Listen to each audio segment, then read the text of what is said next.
still, but the habits you develop, and I go back, the other thing is have the right heroes. I mean, I've always been lucky in that respect. And if the people you look up to are going to form your vision of what the world, how you want to be in later life.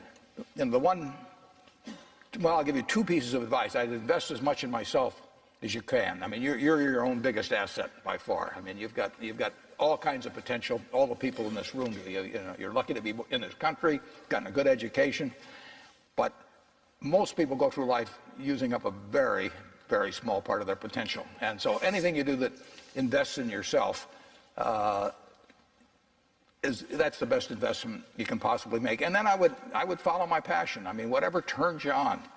I was lucky. I found something early that turned me on.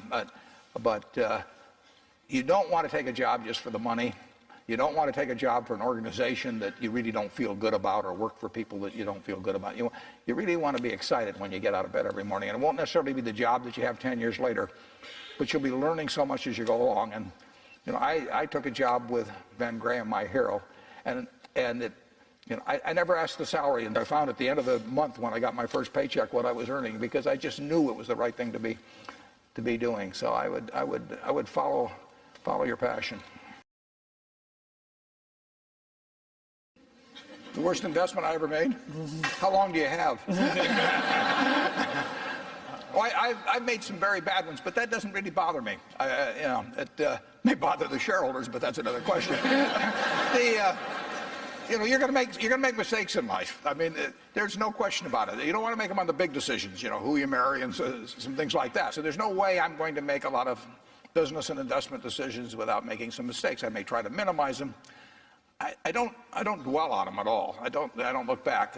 The biggest mistakes are the ones that actually don't show up. They're the mistakes of omission rather than commission. We've never lost that much money on any one investment, but it's the things that I knew enough to do that I didn't do. We have missed profits of as much as maybe $10 billion in things that I knew enough to do and I didn't do. Now, the fact I didn't buy Microsoft way back is not a foregone opportunity, because I didn't know enough to make that decision.